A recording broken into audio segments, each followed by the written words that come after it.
Hindi mo na masasaktan ang pamilya ko! Mamamatay muna ako!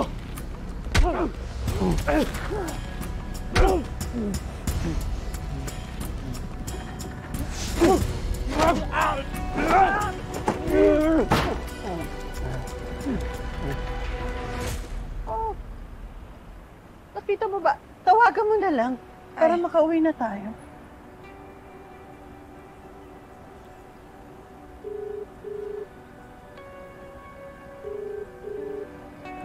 Wala ma, hindi sumasagot. Saan yun? Alam naman niyang hindi tayo dapat naghihiwa-hiwalay. Hindi ka pa ba hinahanap mo ba ito? Ha? Ba't hindi mo siya papuntahin dito para magkaharap-harap tayo? Hindi mo nalapitan ng asawa ko siya, ulo!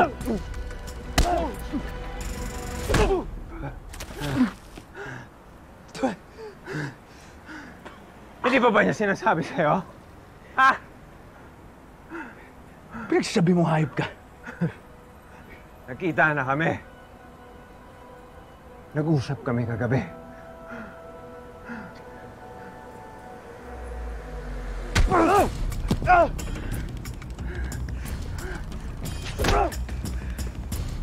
Ano? Hindi ma, alam ko na, hanapin ko na lang si Jordan. No. Delikado. Dapat dito lang tayo.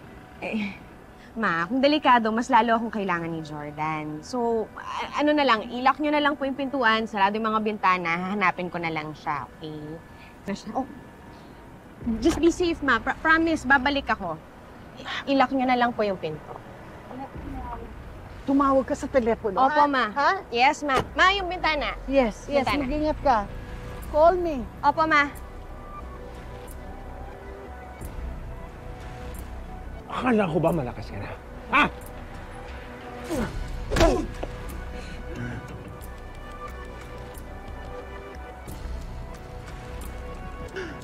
Di ba malakas ka? Ha?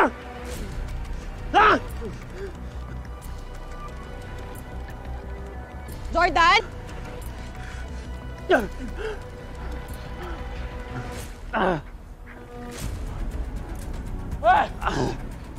Jordan! Jordan! Jordan! Kuya, tulong! Kuya, tulong! Jordan! Jordan! Sir! Nakamotor. Pugante yun. Rebelde. Abulin nyo! Hanapin yung CCTV nyo dito.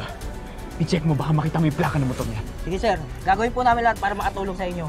Sir, may clinic po kami. Hindi na. Sige na. Sige po. Babe, anong nangyari? Babe. Hindi mo sinabi sa akin? Nagkaharap kayo ni Leon?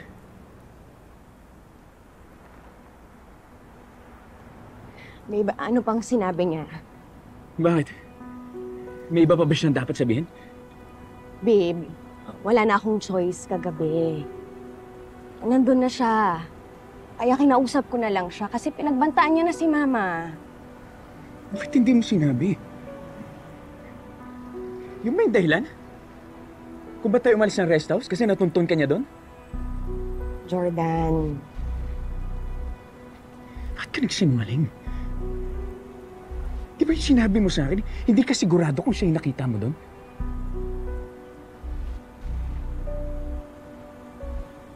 Jordan, ayoko lang kayong matakot. Kaya hindi ko muna sinabi sa inyo nila Mama. Yun lang yun. It was a lapse of judgment and I'm really, really sorry. I'm sorry. Ano yung pinag-usapan niyo? Ang sabi niya sa akin, nag-usap daw kayo. Ano bang kailangan sa'yo ng hayop na yun? Jordan, tinakot niya lang ako. Kasi nakatakas na ako sa kanya. Kaya nagalit siya. Tapos dumating ka, kaya... Ayun, sabi ko sa kanya, tatawag ako ng pulis at umalis siya. Yun lang yun. Babe, maniwala ka na sa akin, please. Puntahan na natin sila, Mama. Murasan na natin yan. Okay? Naghihintay sila sa kotse. Diyan na.